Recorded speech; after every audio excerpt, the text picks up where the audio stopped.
Much wailing and gnashing of teeth greeted the news this week that the once iconic rock and roll magazine NME would no longer publish a print edition. Across the land, music journalists dusted off some of their very favourite tales of hoofing amphetamines off the dashboard of a speeding VW camper van with one half of a very famous band, or watching some now long forgotten pop star smoke crack.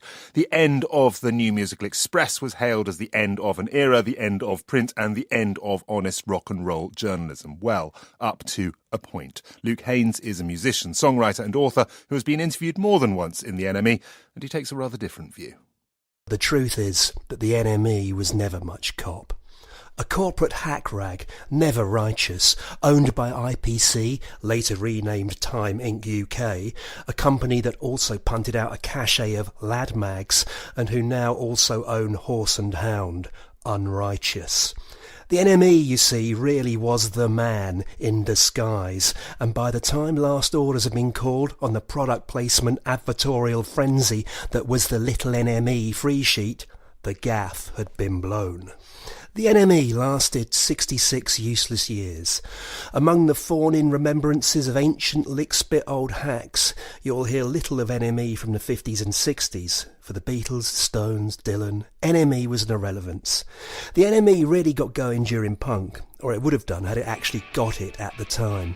Of an early Clash gig, old hippie Charles Shaar Murray wrote, "The Clash are the kind of garage band who should be returned to the garage immediately, preferably with the engine running." Back in the garage with my bullshit detector. You'd have thought that would be a lesson for hipster Charlie, but it wasn't. Charlie's most famous review for the NME was a comprehensive slagging of Bowie's Low.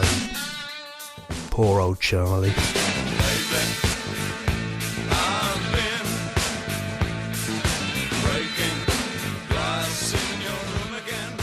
NME never got over punk. NME never really got over NME. To compensate for punk, NME tried to set itself up as a scene maker. Nothing could pass through its gates without being turned into a scene. When the Stone Roses arrived fully formed, the NME cocked that one up as well. Their debut album was reviewed grudgingly and tepidly. Within a few months, through word of mouth, the Roses were getting big. NME bravely re-reviewed the album, this time a glowing appraisal.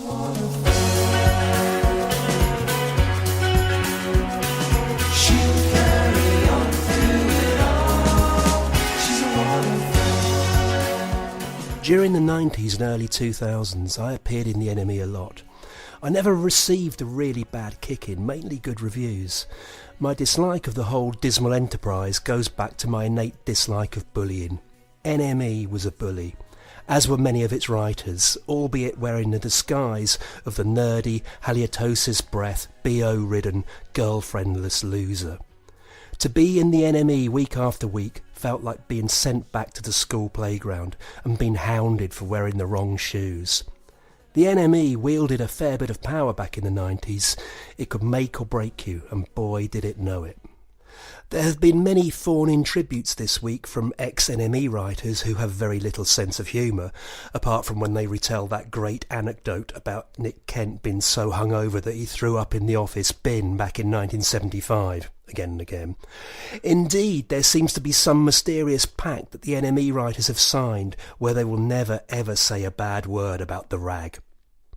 Of course, it's all nostalgia. What period of NME was best for you? Remember how the ink used to come off on your fingers? That really working class writer who really went to public school? Remember your first girlfriends? I do, and thank God they weren't as ugly as your average NME journo. It's bad when people lose jobs, as they will upon the closing of NME in print. But rock and roll is not about security. It's not about a career. It's about chancing it.